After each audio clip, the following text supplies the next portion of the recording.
नमस्कार, सगरमाथा प्राइम समाचारमा स्वागत छ। म अनिल सुनाम। नमस्कार, म अपेक्षा ढुङ्गाना। सगरमाथा प्राइम समाचार सुरु गरौँ अहिलेसम्मका मुख्य समाचारबाट। माओवादी केन्द्रले स्थानीय चुनावअघि पदाधिकारी चयन नगर्ने आधिकारिक निर्णयका लागि अध्यक्ष दाहाललाई सहयोग हुने गरी टिम बनाउने।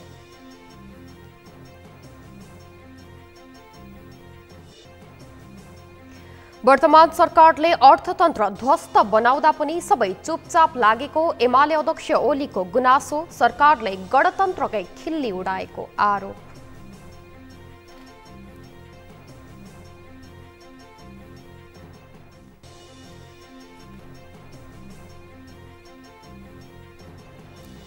युक्रेनमाथि रुसको आक्रमणले विश्व शान्ति खलबल्याउने परराष्ट्र मन्त्री खड्काको भनाई। नेपालले असंलग्न परराष्ट्र नीतिमा अडिएर वक्तव्य निकालेको दावी। नेपाली बजारमा खानेतेलको मूल्य बढ्यो। कच्चा पदार्थ आपूर्तिमा अवरोध हुँदा खानेतेलको मूल्य बढेको नेपाल खुद्रा व्यापार संघका पूर्व अध्यक्षको भनाई। र श्रीलङ्का विरुद्ध भएको पहिलो अभ्यास खेलमा नेपाल 111 रनसहित विजयी। घरेलु मैदानमा नेभी 28.5 ओभरमा अल आउट।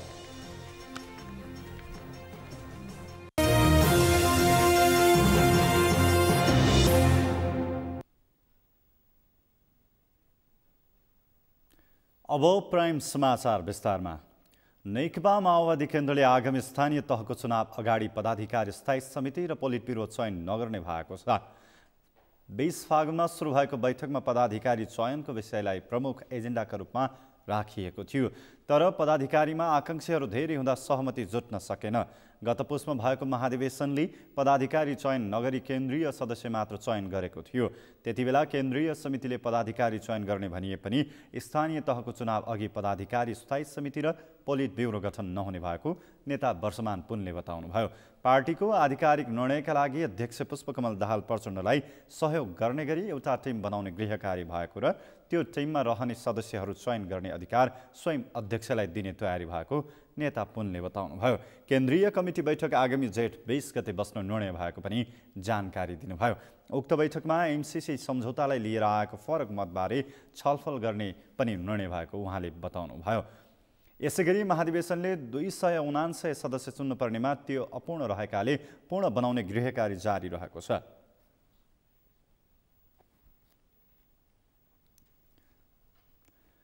नेकपा एमालेका अध्यक्ष केपी शर्मा ओलीले सरकारले अर्थतन्त्र ध्वस्त बनाउँदा पनि सबै चुपचाप लागेको गुनासो गर्नुभएको छ। आज पोखरामा आयोजित एक कार्यक्रममा उहाँले सरकारले अर्थतन्त्र ध्वस्त बनाएको र परराष्ट्र सम्बन्ध पनि बिगारेको टिप्पणी गर्नुभयो। आफू प्रधानमन्त्री हुँदा विरोधीले रुखबाट पात ओइलिएर झर्दा पनि विरोध गरेको ओलीले टिप्पणी गर्नुभयो। सरकार संसदबाट बन्नुपर्ने भए पनि अहिलेको सरकार अदालतको आदेशमा बनेको ओलीले आरोप लगाउनुभयो। अध्यक्ष ओलीले सरकारले गरेका नराम्रा कामहरू पनि बुद्धिजीवीहरू चुपचाप लागेर बसेको आरोप लगाउनुभयो। भन्न पाइने छैन यताउता भनेर यहाँ त जनताको सरकार आइसक्यो। त्यो छाती पिटी रोएका छन्, कराएका छन्, चिन्ता व्यक्त गरेका छन्। ती बुद्धिजीवी अहिले देशको अर्थतन्त्र यस्तो हुँदा, हाम्रो परराष्ट्र सम्बन्ध बिग्रिँदै गर्दा, तनावग्रस्त हुँदा त्यतिखेर ती बुद्धिजीवीहरू चुपचाप छन्। मानिलिउँ केही भएकै छैन, अर्थतन्त्र बिग्रेकै छैन देशको। पहिले हाम्रो समयमा खोड देखाउने केही ठाउँ नपाएर मानव अधिकार एलायन्सका प्रतिनिधिहरू भेला गरेर केपीओलीले उखान टुक्का सुनाए। त्यही भनेर भने बुद्धिजीवीहरूले संसदबाट बन्नुपर्ने सरकार मुद्दा जितेर बनेको भन्दै ओलीले अहिलेको सरकारले गणतन्त्रकै खिल्ली उडाएको समेत आरोप लगाउनुभयो। आफ्नो पालामा बनेका 2/3 सरकार ओलीकै कारण खत्तम भएको भन्ने आरोपको खण्डन गर्दै अध्यक्ष ओलीले 2/3 सरकार कसरी बनायो भन्ने विषयमा कसैले पनि नबोलेको गुनासो गर्नुभयो।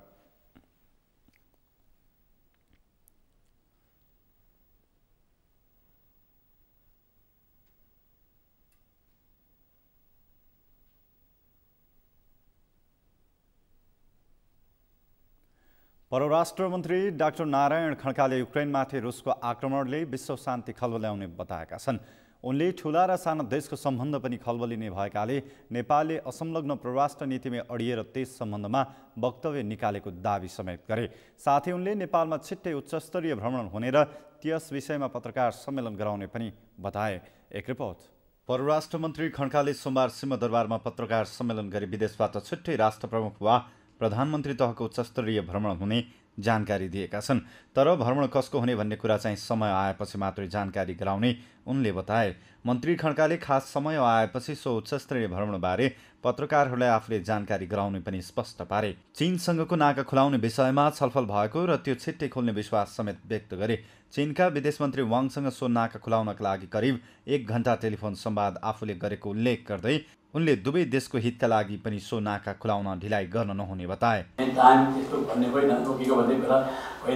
उच्चस्तरीय भ्रमणहरूको बारेमा मैले अब राष्ट्र प्रमुख सरकार प्रमुख हुँदैन उच्चस्तरीय भ्रमण भनेको छु।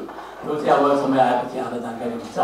अहिले चाहिँ चाँडो भन्दा पनि अब त्यसलाई एउटा खास समयमा हामीले यहाँलाई फेरि जानकारी गराउँछौँ नै।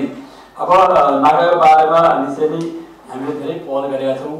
सायदै योभन्दा अगाडिका मलाई लाग्दैन परराष्ट्र मन्त्रीले गर्नुभयो होला, तर चाहिँ एक्सलेन्सी चीनका परराष्ट्र मन्त्री तथा स्टेट काउन्सिलर वाङ यीसँग 1 घण्टा लामो टेलिफोन वार्तामा पनि हामीले यो कुरा चाहिँ हामीले माग गरेका थियौँ।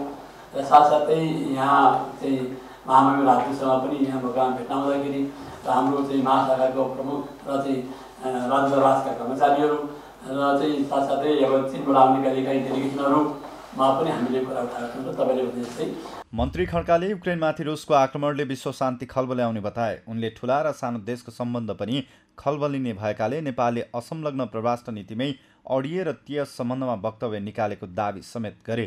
युक्रेनको पक्षमा नेपाल सरकारले वक्तव्य निकालेको प्रचार भइरहेको बेला मन्त्री खड्काले मुलुकको परराष्ट्र नीति सबै राष्ट्रहरूको सार्वभौमिकता र संयुक्त राष्ट्रसङ्घको वडापत्रको समेत सम्मान गर्दै नेपाल सरकारले सो सम्बन्धमा वक्तव्य जारी गरेको स्पष्ट पारे। ठुला साना देशहरूको बिचको सम्बन्धलाई पनि खर्लाउने भएको हुनाले हामीले संयुक्त राष्ट्रसङ्घको वडापत्रको सम्मान गर्दै मानव अधिकारको सम्मान गर्दै हामीहरूले चाहिँ वक्तव्य पनि जारी गर्यौँ र मतदान पनि गर्यौँ। र यो असंलग्न परराष्ट्र नीतिकै एउटा पार्ट हो कि विश्व शान्ति, सहअस्तित्व, मानव अधिकार, सार्वभौमता, समान सार्वभौमता यी पनि चाहिँ नन अलाइन्डका चाहिँ महत्त्वपूर्ण इलिमेन्टहरू हुन्, तत्त्वहरू हुन्। त्यसकारण यो कुनै गुटसँग कुनै गुटलाई छोडेको कुनै गुटलाई समातेको भन्ने होइन। असंलग्न परराष्ट्र नीतिभित्रका यी डाइमेन्सन आयामहरू भने पिसफुल कोएक्जिस्टेन्स पञ्चशीलको आधार हो। परराष्ट्र मन्त्रालयले विभिन्न देशमा रिक्त रहेका राजदूतहरूको नियुक्तिमा ढिलाइ नहुने बताएका छन्। मन्त्री खड्काले विभिन्न देशमा रिक्त रहेका राजदूतहरूको नियुक्ति छिटोभन्दा छिटो हुने बताए। उनले एमसीसी वा सत्ता गठबन्धनका कारण राजदूत नियुक्तिहरूमा ढिलाइ भएको स्वीकार गर्दै अब त्यसो नहुने प्रतिबद्धता जनाए। त्यसपछि हामीले यो एमसीसी पनि अरूमा लियौँ, बिचमा गठबन्धनका आफ्नै पार्टीका आन्तरिकमा पनि अब केन्द्रीय बैठकदेखि के महाधिवेशन दुनियाँभर टाइम दिन सकिएन। त्यस्तै आन्तरिक कारणहरू अरू कुनै कारण खास कारण छैन। धन्यवाद। अब अरू साथी। मन्त्री खड्काले संयुक्त राष्ट्रसङ्घसँगको सम्बन्धलाई अझ सुदृढ बनाएको, 533 जना नेपालीलाई युक्रेनबाट अन्य मुलुकमा पठाएको, नेपालले पनि विपत्तिमा परेका बेला अन्य राष्ट्रहरूलाई सहयोग गर्न सक्छ भन्ने उदाहरण, अफगानिस्तानमा राहत सामग्री पठाएर पुष्टि गरेको लगायतका कार्यहरू आफ्नो कार्यकालमा भएको पनि बताए।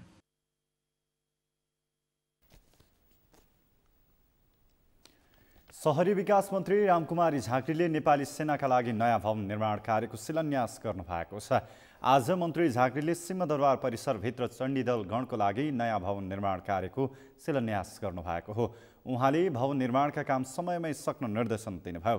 मन्त्री झाँक्रीले मन्त्रालय र भवन निर्माण विभागले आवश्यक सहयोग गर्न तयार रहेको भन्दै लक्ष्यमा ध्यान दिन केन्द्रित गरेर काम गर्नुपर्ने बताउनुभयो। दिएको दायित्व र समयभन्दा अगावै सक्नुहुन्छ भन्ने विश्वास छ। त्यसका लागि के गर्नुपर्छ हामीले हाम्रो तर्फबाट हुने सहयोग चाहिँ गरि नै रहन्छौँ र काम चाहिँ अन टाइम सक्नको लागि पनि मैले अनुरोध पनि गर्छु। सिंहदरबारभित्र बन्न लागेको चण्डीदल गणको भवन निर्माणको जिम्मा बिकुवै रसुवा र तुदी जोइन्ट भेन्चरले प्राप्त गरेको छ। भवन निर्माणको अनुमानित लागत रकम 65 करोड 95 लाख रहेको र निर्माण अवधि 2 वर्ष रहेको छ।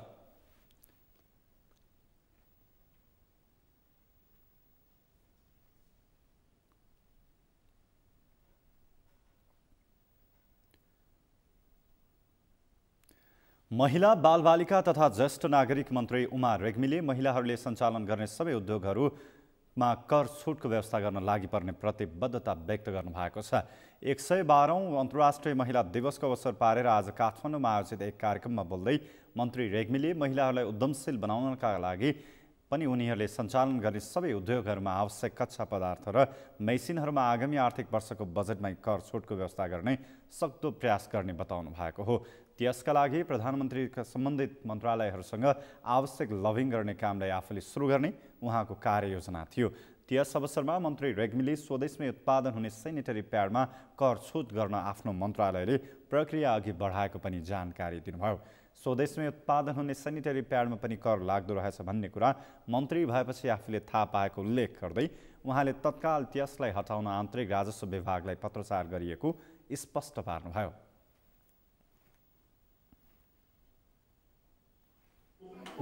उत्साह दिनको लागि, हौसला दिनको लागि महिलाहरूले चाहिँ गर्ने जुन उद्यमशीलता छ, उद्योग छ, त्यसमा चाहिँ यति प्रतिशत छुटको व्यवस्था बढेर त्यो गर्नुपर्छ। त्यो गर्ने बजेट भाषणमा हो र त्यसको लागि म मन्त्रालयको महिला बालबालिका मन्त्रालयको मन्त्री हुँ।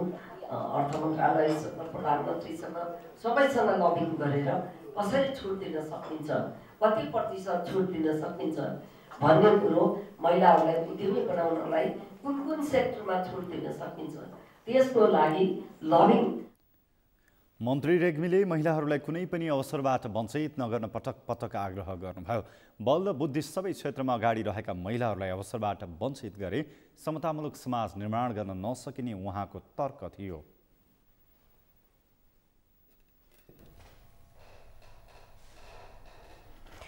होस्टलको बहानामा विद्यार्थीहरूबाट बढी शुल्क असुलेका भन्दै विराटनगर स्थित नोबेल मेडिकल कलेजमाथि कारवाही गर्न सांसदहरूले माग राखेका छन्। कलेजले विद्यार्थीहरूलाई अनिवार्य छात्रावासमा बस्नुपर्ने बाध्यात्मक परिस्थिति सिर्जना गरी महँगो शुल्क असुलेको र एमबीबीएस प्रथम वर्षका 10 जना विद्यार्थीहरूले छात्रावासमा नबसेपछि कलेजले उनीहरूलाई पठन पाठनबाट वञ्चित गराएको थियो। सांसदहरूले भने छात्रावासमा नबसेकै कारण विद्यार्थीहरूलाई कलेजको पठन पाठनबाट वञ्चित गराउन नमिल्ने बताउँदै कारवाहीको माग गरेका छन्। एक रिपोर्ट। सोमबार सिंहदरबारमा बसेको शिक्षा तथा स्वास्थ्य समितिको बैठकमा चिकित्सा शिक्षा आयोगका उपाध्यक्ष प्राध्यापक डाक्टर श्रीकृष्ण गिरीले नोबेल मेडिकल कलेजले विद्यार्थीहरूमाथि होस्टेलको बहानामा बढी पैसा लिएको सत्य भएको र पटक पटक ध्यानकर्षण गराए पनि कलेजले अटेरी गरेको भन्दै अबको विकल्प कारबाही भएको बताए। उनले छात्रावास उचित भए पनि छात्रावासमा बस्ने मात्र विद्यार्थी भर्ना नभएको बताए। उनले छात्रावासमा नबसेकै कारण विद्यार्थीहरूलाई कलेजले पठन पाठनबाट वञ्चित गराउन नमिल्ने बताए। उपाध्यक्ष गिरीले कलेजलाई आयोगको तर्फबाट बारम्बार ध्यानकर्षण गराए पनि कलेजले अपहेलना गरिरहेको भन्दै अबको विकल्प भनेको सिट नदिने वा सम्बन्धनको खारेजी भएको बताए। उनले कलेजलाई कारबाहीका लागि आयोगमा छलफल गर्ने पनि बताए। आजको दिनमा आउँदाखेरि उसले के गरेको छ भने होस्टेल अनिवार्य गरेर बढी पैसा लिनको प्रयास गरेको छ, जुन चाहिँ होस्टेलको शुल्क निर्धारण गर्ने काम आयोगको पनि छैन। आयोगले प्रष्ट रूपमा त्यसलाई व्याख्या गरेर भनिदिएको छ कि यो चाहिँ अनिवार्य मानेर जबरजस्ती पैसा वसुल गर्न पाइँदैन। तर छात्रावास हुनु उचित कुरा हो, राम्रो कुरा हो। यसको मतलब के हो कि छात्रावासमा बस्नको लागि विद्यार्थी कलेजमा भर्ना भएको होइन। विद्यार्थी कलेजमा पढ्नको लागि छात्रावासमा बस्ने, डेरामा बस्ने अरू काम गर्ने हो। त्यस कारण त्यो छात्रावास नबसेको कारणले चाहिँ विद्यार्थीलाई पठनबाट वञ्चित गर्न पाइँदैन। आयोगका सदस्य सचिव डाक्टर भोजराज काफ्लेले अहिलेको विद्यार्थीको विषय भनेको रकमको नभई जीवन रक्षा, एकाडेमिक कुरा र छात्रावासका मात्र भएको बताए। उनले कलेजले छात्रावास अब अनिवार्य नगर्ने भनिसके पनि अटेर गरिरहेको बताए। हरेक पटक हामीले भनेका छौँ, हिसाबसँग कुरा गरेका छौँ। एकाडेमिक कुराको यिनीहरूको जिम्मेवारी लिनपर्छ, राज्यले लिन पनि पर्छ, आयोगले पनि सदर हुनुपर्छ, युनिभर्सिटीले लिनपर्छ। त्यसमा सकिन्छ जस्तो लाग्छ मलाई। र छात्रावास अनिवार्य होइन भनेर सूचना मात्रै गरेर भएन भनेर लिखित दिएर पनि गरेको उहाँहरूले अब हामी गर्दैनौँ चाहिँ भनेको अवस्था हो।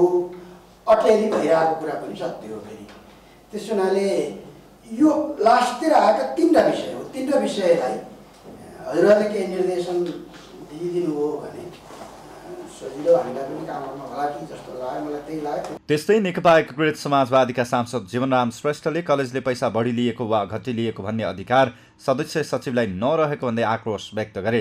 उनले नियमभन्दा बाहिर गएर कलेजले विद्यार्थीहरूसँग पैसा असुलिरहेको भन्दै सदस्य सचिव काफ्लेले आफ्नो भनाइ फिर्ता लिन आग्रह गरे।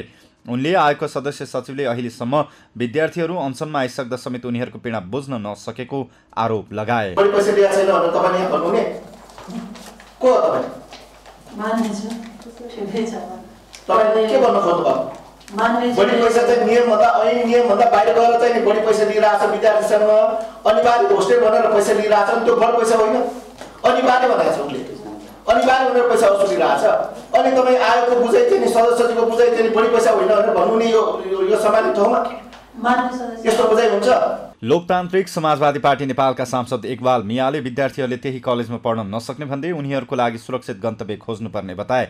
उनले यदि सोही कलेजमा पढाउने हो भने पनि ग्रान्टेड सम्झौता गरेर मात्रै विद्यार्थीहरूलाई राख्नुपर्ने बताए। सांसद मियाले अरू कलेजले पाठ सिक्ने गरेर नोबेल मेडिकल कलेजलाई कारबाही गर्नुपर्ने बताए। लाग्छ कि तपाईँ 25 वर्षसम्म त्यो हेर्नु राम्ररी सम्झौता भयो भने ओके, नभए 50 कि कति कोटा हो मलाई क्लियर त भएन, 50 वटा होला भने 50 वटा काट्दिनुहोस् कोटा उसलाई। यस एक वर्षको लागि यसपालिको लागि चाहिँ दण्डित गरौँ उसलाई। त्यसपछि मात्र देशभरि एउटा ह्युमर जान्छ हो हामीले यस्तो गल्ती गर्दाखेरि यस्तो गल्ती गरेको हो भन्नाले उसको कोटा काटेको भने अरू कलेजहरू एकदम संवेदनशील सचेत भएर चाहिँ अगाडि बढ्ने हुन्छ, विद्यार्थीहरूको भविष्य राम्रो हुन्छ। त्यस्तै नेकपा माओवादी केन्द्रका सांसद हितबहादुर तामाङले विद्यार्थीहरूबाट धेरै पैसा असुलेको कुरा प्रष्ट भएको भन्दै कलेजलाई कारबाही गर्नुपर्ने माग गरे। उनले विद्यार्थीहरूले आफूमाथि बढी लिएर गरेको अन्याय विरुद्ध बोल्नु विद्यार्थीको अधिकार भएको बताए। सांसद तामाङले कानुन र ऐन मिचेर जाने कलेजलाई कारबाही गर्नुपर्ने बताए। आफूमाथि अन्याय भइरहँदाखेरि अन्यायको विरुद्धमा बोल्नु उनीहरूको अधिकार हो र त्यही अधिकार अनुसार उनीहरूले चाहिँ अब बोलेका छन् र दण्डित हुनुपर्ने विद्यार्थी होइन, दण्डित हुनुपर्ने जसले ऐन मिचेर कानुन मिचेर काठमाडौँ विश्वविद्यालय र यो चिकित्सा शिक्षा आयोगले जुन निर्देशन दिएको छ तिमीहरूले चाहिँ यसको चाहिँ यो ऐनको अधीनमा बसेर निम्न चाहिँ अब बुँदा के अरे व्यवस्थामा चाहिँ रहेर तिमीहरूले काम गर भनेर भनेको छ। त्यो कुरो उनीहरूले उल्लङ्घन गरिसकेपछि त्यो सम्बन्धित कलेजलाई कारबाही गर्नै पर्छ। नेकपा माओवादी केन्द्रकी सांसद अञ्जना विसङ्खेले विद्यार्थीहरूले नोबेल मेडिकल कलेजमा पढ्न नसक्ने भनेर हरेस खाइसकेको भन्दै अर्को स्थान सुरक्षित गर्नुपर्ने बताइन्। उनले विद्यार्थीहरूलाई अर्को कलेजमा पढ्ने वातावरण मिलाएमा सो कलेजलाई नैतिक र आर्थिक कारबाही स्वतः हुने बताइन्। सांसद विसङ्खेले विद्यार्थीहरूको अभिभावक आयोग र मन्त्रालय र सरकार भएको भन्दै मन्त्रालयले यसबारेमा ध्यान दिनुपर्ने बताइन्। 10 जना निस्किनु भनेको त त्यसैले गर्दा त्यो कलेजमा किन पढाउने, त्यो एउटा त तपाईहरुले ल खारेज गर्नु होला रे के गर्नु होला, त्यो अघि पनि भन्नुभयो, त्यो प्रोसेस त जाँदै गर्छ, त्यो अर्को प्रोसेस होला के उहाँलाई कतिसम्मको दण्ड दिने। तर विद्यार्थीहरू हामी त्यहाँ पढ्दैनौँ भनेको पनि दण्ड हो नोबेल मेडिकल कलेजलाई। 10 जना हट्नु भनेको पनि उहाँहरूको चाहिँ 30-35 लाख रुपैयाँ एकजनाको बराबर लिँदाखेरि त्यो हट्नु हो नि त। त्यो भनेको त उसलाई त सिधा सरल दण्ड पनि हो नि एक प्रकारले। र अर्को कुरा चाहिँ नि फेरि विद्यार्थीहरू चाहिँ टिनेजका विद्यार्थी हुन्, उहाँहरूको जिम्मेवारी त हामीले लिनुपर्छ नि, हामी उहाँहरूको अभिभावक हौँ नि त। नोबेल मेडिकल कलेजको एमबीबीएस प्रथम वर्षका 10 विद्यार्थीहरू कलेजमा सुरक्षा थ्रेट रहेको भन्दै काठमाडौँको माइती घरमा रिले अनसनमा छन्। उनीहरूले कलेज स्थानान्तरणको माग सम्बोधन नभएका कारण गत पुस पहिलो साताबाट एमबीबीएस प्रथम वर्षको कक्षा सञ्चालन भइरहेको र स्थानान्तरण नहुँदा आफ्नो पढाइ बिग्रिएको गुनासो गरेका छन्।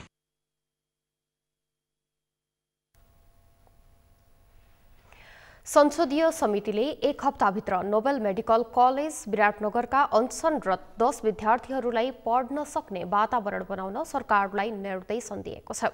आज सिंहदरबारमा बसेको प्रतिनिधि सभा अन्तर्गतको शिक्षा तथा स्वास्थ्य समितिको बैठकले 25 गतेभित्र वा ढिलोमा आगामी एक हप्ताभित्र विद्यार्थीहरूको समस्या समाधान गरेर उनीहरूलाई पढ्न सक्ने वातावरण बनाउन शिक्षा, विज्ञान तथा प्रविधि मन्त्रालय र चिकित्सा शिक्षा आयोगलाई निर्देशन दिएको हो। समितिको निर्देशन सुनाउँदै सभापति जयपुरी घरतीले आगामी 3 महिना कलेजले अतिरिक्त कक्षा सञ्चालन गरेर भए पनि विद्यार्थीहरूको कोर्स पूरा गरिदिनुपर्ने बताउनुभयो। उहाँले विद्यार्थीहरू पढ्न छाडेर अनसन बस्ने हदसम्म कलेजले पुर्याएको भन्दै तत्काल समस्या समाधान गरेर विद्यार्थीहरूलाई पढ्ने वातावरण बनाउन निर्देशन दिनुभयो। सभापति घरतीले नेपालमा कानुन आफ्नो हातमा लिएर स्वार्थ पूरा गर्ने काम भइरहेको भन्दै यसको अन्त्य गर्नुपर्ने बताउनुभयो। उहाँले कलेजले कानुनत विद्यार्थीहरूका माग पूरा गर्न नमाने अर्को कलेजमा पढ्ने व्यवस्था मिलाउन पनि निर्देशन दिनुभयो। त्यसलाई छिटोभन्दा छिटो उनीहरूको पढाइ सुरु गर्ने, क्लास जोइन गर्ने वातावरण चाहिँ सिर्जना गरोस् भन्ने म शिक्षा मन्त्रालय, हाम्रो चिकित्सा शिक्षा आयोग, त्यसपछि सबै निकायले हाम्रो समितिको तर्फबाट म निर्देशन दिन चाहन्छु। यो अलिकति नटेर्ने, अलिक अटेरी गरे भन्ने हामीले सुनिरहेका छौँ। तपाईँहरूले कानुन अनुसार जानुहोस्, हामीले चिकित्सा शिक्षा ऐन बनाएका छौँ, त्यो ऐन अनुसार तपाईँ अगाडि बढ्नुहोस्। त्यहाँ हुँदैन भने समिति पनि तपाईँहरूको हातमा छ। सभापति घरतीले हरेक मेडिकल कलेजले चिकित्सा शिक्षा ऐनलाई कार्यान्वयन गरेर विद्यार्थीको भविष्यलाई उज्यालो बनाउनु पर्ने बताउनुभयो।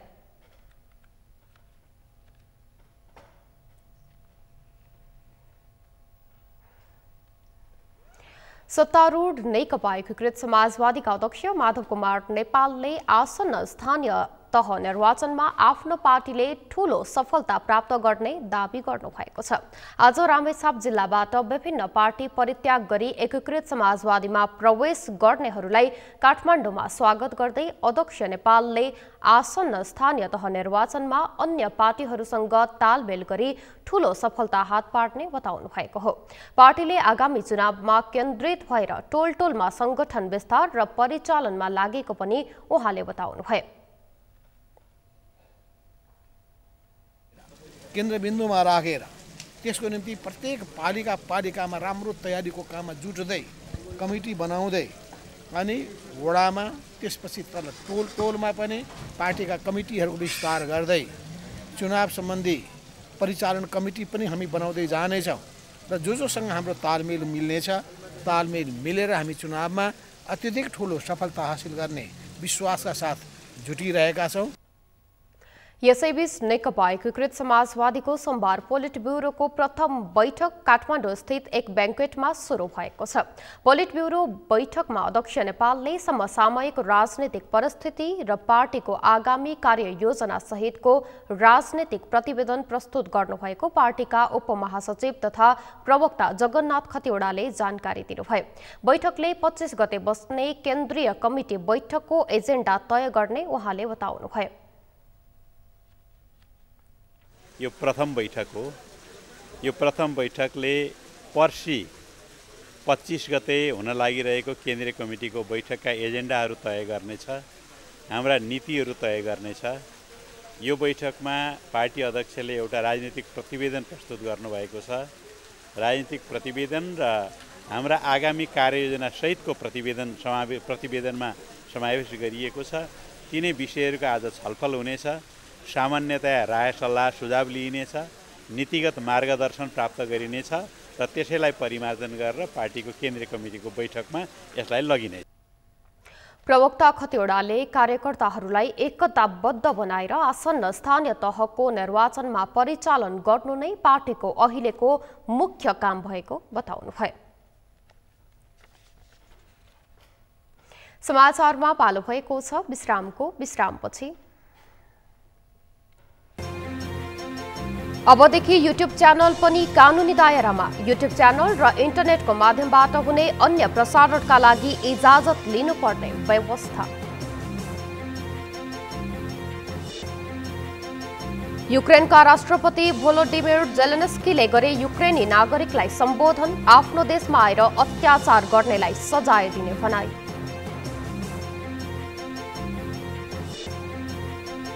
र श्रीलङ्का विरुद्ध भएको पहिलो अभ्यास खेलमा नेपाल 111 रन सहित विजयी। घरेलु मैदानमा नेभी 28.5 ओभरमा अल आउट।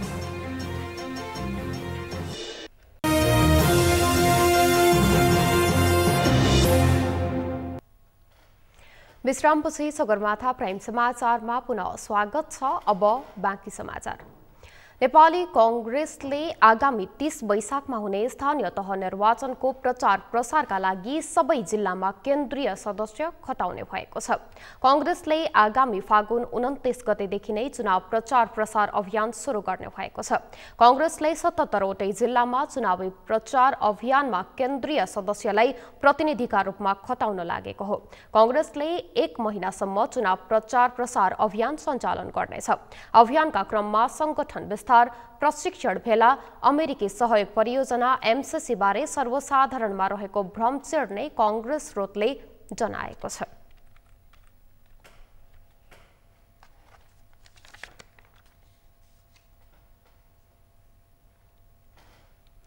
निर्वाचन आयोगले अबको मतपत्रमा निर्वाचन चिन्ह हरियो रङको हुने बताएको छ। आज आयोगले आगामी स्थानीय निर्वाचनको तयारीबारे गरेको नियमित पत्रकार सम्मेलनमा अबको मतपत्रमा निर्वाचन चिन्ह हरियो रङको हुने बताएको हो। पत्रकार सम्मेलनमा आयोगका सूचना अधिकारी सूर्यप्रसाद अर्यालले निर्वाचन सम्बन्धी छपाई सामग्रीहरू, निर्वाचन प्रचार प्रसार सामग्री, निर्देशिका, फारम आदि छपाईका लागि छापाखानाहरू र सामग्री ढुवानी व्यवस्थापनका लागि हेलिकप्टर, ट्रक तथा कुरियर सेवा लिन सम्बन्धित फर्म संस्थाहरू सूचीकृतका लागि सार्वजनिक सूचना गरिएको पनि जानकारी दिनुभयो।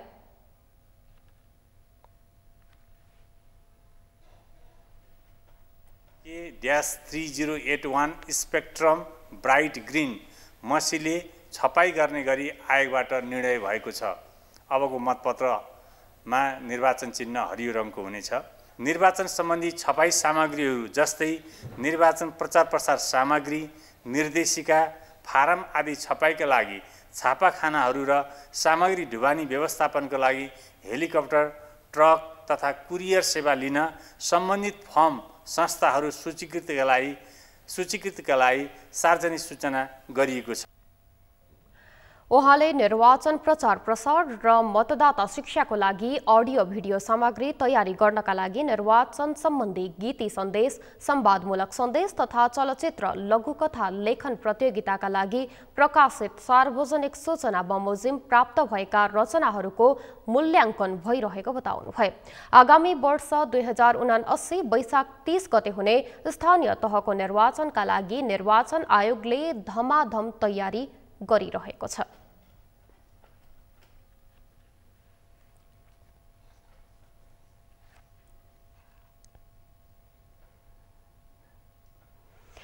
युट्युब च्यानल सहित इन्टरनेटको माध्यमबाट प्रसारण हुने अनलाइन टेलिभिजनहरूले इजाजत पत्र लिनुपर्ने व्यवस्था लागू गर्ने भएको छ।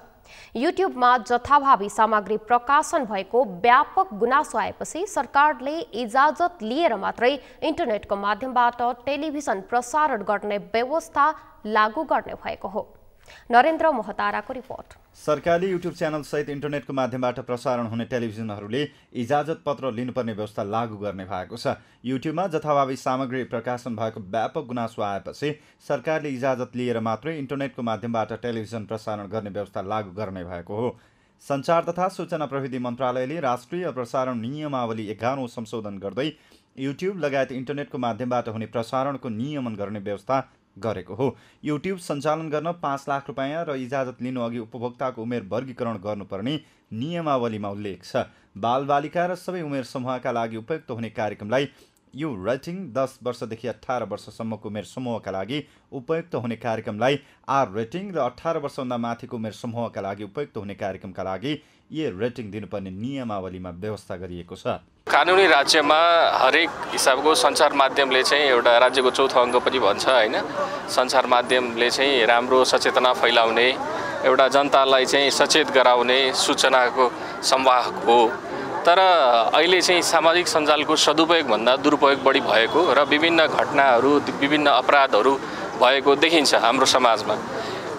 विकाससँग विकृति निम्तिन्छ भने जस्तै यसको चाहिँ सदुपयोग चाहिँ राम्रो नभएको हुँदा यसको चाहिँ आपराधिक गतिविधिहरू हुने, यसले गर्दा चाहिँ धेरै जस्तो हैन हाम्रो व्यक्तिको जीवनहरूमा लगायत पेशागत जीवनमा पनि असर भएको देखिन्छ भने अहिलेको जुन समसामयिक सन्दर्भमा चाहिँ नेपाल सरकारले युट्युबरलाई चाहिँ अनुगमन निगमन गर्नको लागि चाहिँ अहिले जुन कार्यविधिहरू ल्याएको छ यो अहिलेको सन्दर्भमा यो जताभावी जे पायो आउने जताभावी सस्तो लोकप्रियताको लागि गर्ने भएकोले यसलाई अलिक नियमन गर्न खोजे हो यो ठिक छ यसलाई अलिक नियमित व्यवस्थित गर्दाखेरि चाहिने कुराहरू र जायज कुराहरू आउँछन् यसले अलिकति के छ समाधान राम्रो बाटोमा लाउँछ अहिले युट्युबमा आउने विभिन्न सामग्रीका कारण प्रयोगकर्ताहरूलाई आजित बनाएको छ सामाजिक सञ्जालमा प्रसारण हुने भ्रामक र तथ्यहीन सामग्रीका कारण समाजमा विकृति समेत बढ्दै गएको जनगुनासो छ नेपालमा पछिल्लो समय ओटिटी प्लेटफर्मका प्रयोगकर्ता बढ्दै गएको कारण पनि यसको नियमनका लागि राष्ट्रिय प्रसारण नियमावली ल्याइएको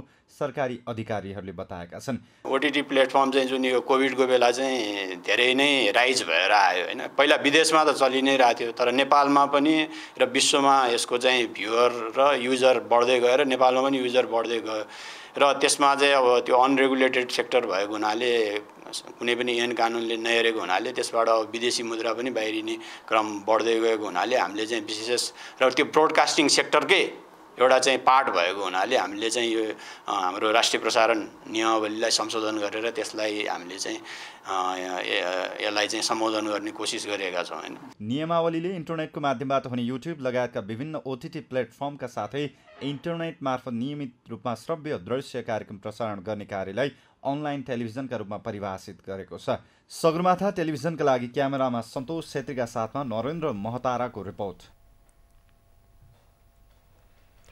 युट्युबमा प्रसारण हुने भ्रामक र तथ्यहीन सामग्रीले समाजमा विकृति फैलिएको भन्दै त्यसलाई नियमन गर्न सरकारले नियमावली ल्याउने तयारी गरेको हो यसै सन्दर्भमा आज हामीले सगरमाथा जनबोलीमा सर्वसाधारणलाई सोधेका थियौं युट्युब र इन्टरनेटका माध्यमबाट हुने प्रसारणमाथि भएको नियमनलाई के भन्नुहुन्छ हेरौं उनीहरूको भनाई उनीहरूकै शैलीमा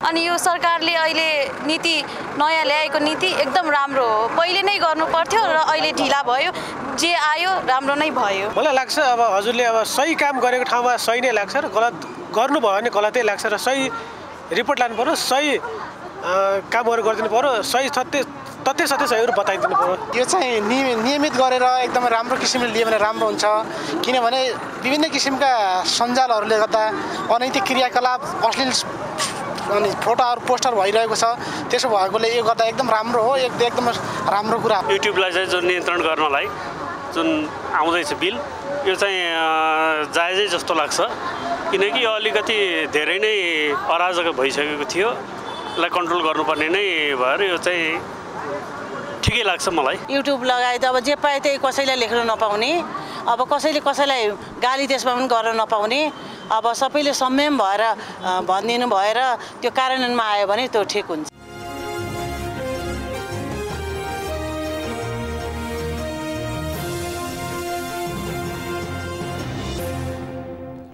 नेपालमा खानेतेलको मूल्य बढेको छ स्थानीय बजारमा विशेष गरेर सनफ्लावर र सोयाबिन तेलको मूल्य पछिल्लो एक सातामा 81 बढेको हो अन्तर्राष्ट्रिय बजारमा तेलका लागि आवश्यक पर्ने कच्चा पदार्थको मूल्य बढेको कारण पनि तेल उद्योगीले मूल्य बढाएका हुन् एक रिपोर्ट नेपाल खुद्रा व्यापार संघका पूर्व अध्यक्ष पवित्र कुमार बज्राचार्यले अहिले रुस र युक्रेन बीचको युद्धका असरले खानेतेलको मूल्य बढेको बताए अन्तर्राष्ट्रिय बजारमा कच्चा पदार्थ आपूर्तिमा अवरोध हुँदा खानेतेलको मूल्य बढेको उनले बताए पूर्व अध्यक्ष बज्राचार्यले दैनिक रूपमा प्रयोग हुने खानेतेल त्यसमा पनि सनफ्लावर तेल प्रति लिटर 240 मा खुद्रा बिक्री गर्दै आएकोमा हाल 280 रुपैयाँसम्म पुगेको बताए यस्तै सोयाबिन तेल प्रति लिटर 230 मा बिक्री गर्दै आएकोमा अहिले 270 रुपैयाँसम्म पुगेको बताए तर तेलको मूल्य बढे पनि सरकारी निकायहरूले अनुगमनमा चासो नदेखाएको उनको गुनासो छ रुसले युक्रेनमाथि आक्रमण गर्नु पूर्व नै दाल चामल लगायत सबै खाद्यान्नको 10% को दरले मूल्य वृद्धि भइसकेको समेत पूर्व अध्यक्ष बज्राचार्यले बताए खानेतेल चाहिँ धेरै चाहिँ युक्रेनबाट पनि आउँदो रहेछ कच्चा पदार्थको रूपमा अब त्यो चाहिँ यहाँ आउन बन्द हुन साथै बजारमा चाहिँ तेलको अभाव भएको छ अहिले यो बीचमा अन्तर्राष्ट्रिय बजारमा पनि तेलको मूल्य चाहिँ अलिकति बढेको भन्ने पनि अब हल्लाहरू हुन थालेको छ यही कुराले हाम्रो भान्सालाई पनि असर चाहिँ पारेको छ निश्चित रूपमा अब हाम्रो भान्सामा अहिले तत्काली देखिएको भनेको चाहिँ हामीले दैनिक रूपमा युज गर्ने खानेतेलहरूको हैन त्यो खानेतेलमा अहिले तत्काली हामीले हेर्ने हो भने 240 खुद्रा बेचिरहेको तेल सनफ्लावर तेल अहिले चाहिँ 275-80 पुग्ने स्थिति चाहिँ बढ्यो हैन त्यस्तै सोयाबिन तेलको पनि भाउ चाहिँ 230 मा बेचेको सोयाबिन तेल अहिले आएर 265-70 मा बेच्नुपर्ने स्थिति चाहिँ आएको छ। यति विघ्न यो मूल्य वृद्धि भयो हैन तर कसैले यसमा चाहिँ हैन सम्बन्धित निकायले चासो दिएको चाहिँ हामीले चाहिँ पाइराखेका चाहिँ छैनौँ। संघका पूर्व अध्यक्ष बज्राचार्यले हाल खाने तेल लगायत खाद्यान्नमा भएको मूल्य वृद्धिको समस्या समाधान गर्न सरकारका निकायले छलफल अगाडि बढाउन आवश्यक रहेको पनि औलाए। हालको अवस्थालाई सहज बनाउन व्यापारी, उद्योगी, व्यवसायी लगायत सबै सम्बन्धित निकायसँग तत्काल छलफल अगाडि नबढाए मूल्य थप चुलिँदै जाने उनले बताए। यो युक्रेन र रुसको वारको कारणले गर्दा खाने तेलमा यसो मूल्य वृद्धि भयो। अब पेट्रोलियम पदार्थको हैन पेट्रोलियम पनि भाउ बढ्दैछ भनिरहेको छ। आजभोलि नै फेरि बढ्न सक्छ भनिरहेको छ। आज पनि मैले ठाउँ-ठाउँमा चाहिँ पेट्रोल पम्पमा चाहिँ हैन पेट्रोल राख्नेहरूको चाहिँ लाइन धेरै मैले देखेँ। भन्दाखेरि जब पेट्रोलियम पदार्थको पनि मूल्य वृद्धि हुन्छ उसले फेरि अरू जम्मै प्रडक्टहरुमा यसले चाहिँ असर पार्छ। भन्दाखेरि यस्तो समयमा आपूर्ति मन्त्रालय छ हाम्रो देशमा हैन त्यो आपूर्ति मन्त्रालयले कन्ज्युमरहरुको चाहिँ समस्यालाई ध्यानमा राखेर यस्तो बेला के कस्तो गर्दा उपयुक्त होला, के गर्दाखेरि बजारमा मूल्य चाहिँ हैन स्थिर रहला, के गर्दै बेच होला भनेर चाहिँ तत्काल चाहिँ सरकारले सोच्नु पर्दछ जस्तो भने लाग्दछ। रुसले युक्रेनमाथि आक्रमण गरेसँगै बजारमा खाने तेल अभाव हुने भन्दै व्यापारीहरूले बजारमा कृत्रिम अभाव सृजना गरिएको तथा मूल्य वृद्धि गरेको उपभोक्ताको आरोप छ।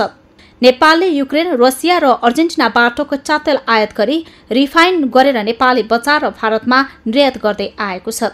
भन्सार विभागको तथ्याङ्क अनुसार चालु आर्थिक वर्षको पहिलो 7 महिनामा युक्रेनबाट 9 अर्ब 51 करोड 63 लाख रुपैयाँको कच्चा तेल आयात भएको छ। यस्तै रसियाबाट 2 अर्ब 58 करोड 75 लाख र अर्जेन्टिनाबाट 26 करोड 51 लाख रुपैयाँ बराबरको आयात भएको छ।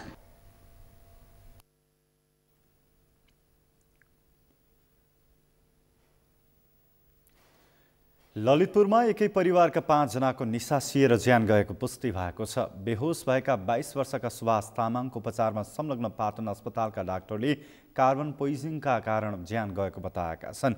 ललितपुरका प्रहरी प्रवक्ता एवं एसपी सिद्धिविक्रम शाहका अनुसार उनीहरू कोइला बालेर सुतेका थिए। डाक्टरका अनुसार ज्यान जानुमा अरू कुनै कारण देखिएको छैन। गम्भीर अवस्थाका तामाङको अहिले पनि उपचार चलिरहेको छ।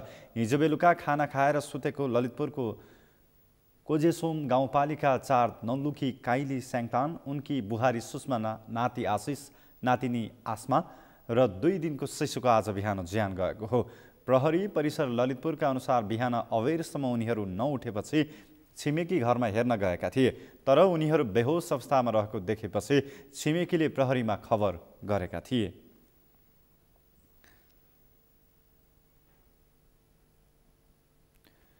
पछिल्लो 24 घण्टामा नेपालमा 88 जनामा कोरोना भाइरस संक्रमण पुष्टि भएको छ। 8638 जनाको कोरोना परीक्षण गर्दा पीसीआर विधिबाट 66 जना तथा एन्टिजेन विधिबाट 22 जनामा संक्रमण पुष्टि भएको हो। स्वास्थ्य तथा जनसङ्ख्या मन्त्रालयका अनुसार थप 376 जना संक्रमण मुक्त भएका छन्। कुल संक्रमित मध्ये 9,59,439 जना संक्रमण मुक्त भइसकेका छन्। नेपालमा निको हुने दर 98.1% रहेको छ। यो सँगै नेपालमा सक्रिय संक्रमितको संख्या 6,150 पुगेको छ। यस्तै 108 जना क्वारेन्टिनमा रहेको स्वास्थ्य मन्त्रालयले जनाएको छ। पछिल्लो 24 घण्टामा थप 1 जनाको मृत्यु भएको छ। नेपालमा हालसम्म 11,948 जनाको मृत्यु भइसकेको छ। यही अवधिमा थप 2,33,851 जनाले कोरोना विरुद्धको खोप लगाएका छन्।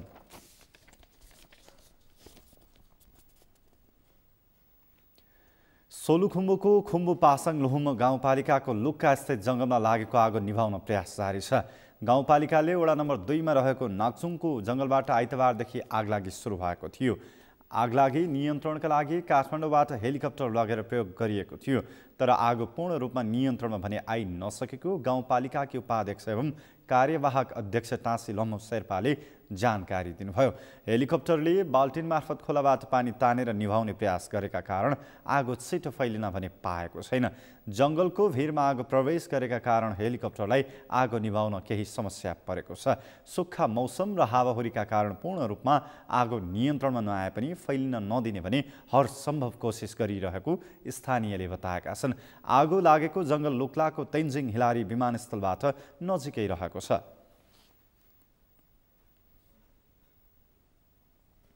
सगरमाथा प्राइम समाचारमा पालो भएको छ विश्रामको विश्रामपछि। युक्रेनका राष्ट्रपति भलोदिमिर जेलेन्स्कीले गरी युक्रेनी नागरिकलाई सम्बोधन आफ्नो देशमा आएर अत्याचार गर्नेलाई सजाय दिने भनाए।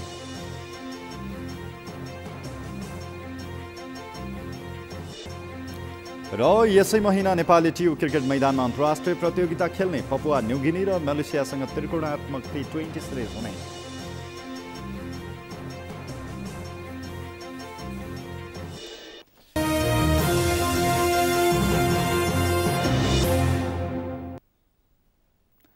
प्राइम समाचारमा अब पालो अर्थ समाचारको।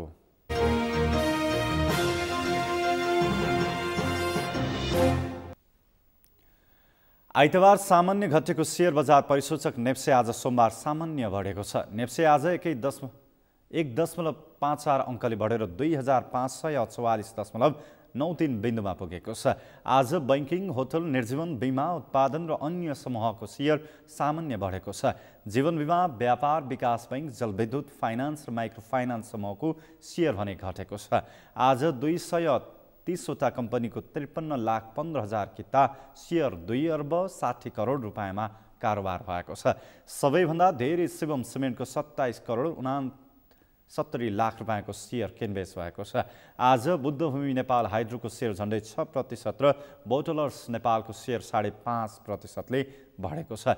सबैभन्दा धेरै पाँचथर पावर कम्पनीको शेयर झन्डै 7%ले घटेको छ।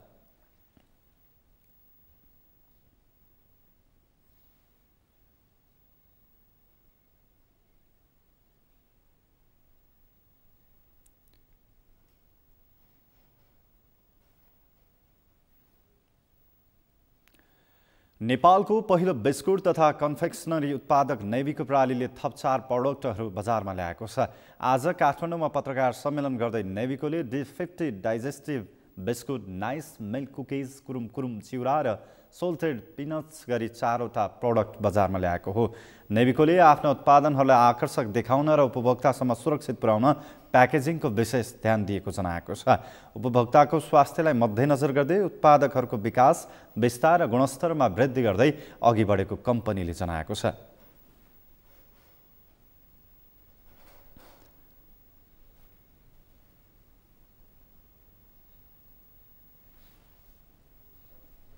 समाचारको अन्त्यमा मुख्य समाचार फेरि एकपटक। माओवादी केन्द्रले स्थानीय चुनाव अघि पदाधिकारी चयन नगर्ने आधिकारिक निर्णयका लागि अध्यक्ष दाहाललाई सहयोग हुने गरी टिम बनाउने।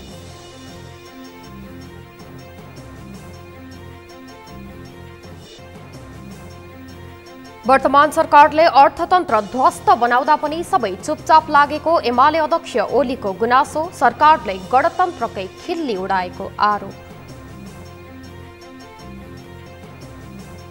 युक्रेनमाथि रुसको आक्रमणले विश्व शान्ति खलबल्याउने परराष्ट्र मन्त्री खड्काको भनाई। नेपालले असंलग्न परराष्ट्र नीतिमा अडिएर वक्तव्य निकालेको दाबी।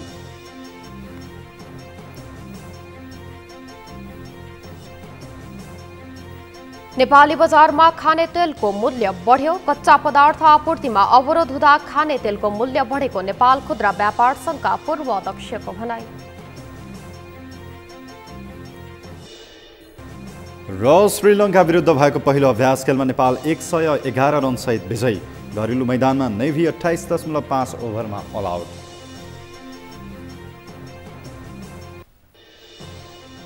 हौस् त सगरमाथा प्राइम समाचार अहिलेलाई सकियो। तपाईँ समाचार बुलेटिनका साथै सगरमाथा टेलिभिजनका सम्पूर्ण कार्यक्रम www.sagarmatha.tv मा पनि पढ्न र हेर्न सक्नुहुनेछ। साथै युट्युबमा youtube.com/sagarmatha TV नेपालमा हेर्न सक्नुहुनेछ। साथै तपाईँ हामीलाई फेसबुकमा पनि facebook.com/yostv नेपालमा फलो गर्न सक्नुहुनेछ। समाचारको शिखर, नेपालको गौरव, नेपालको पहिलो न्युज च्यानल सगरमाथा टेलिभिजन हेर्दै गर्नुहोला। नमस्कार।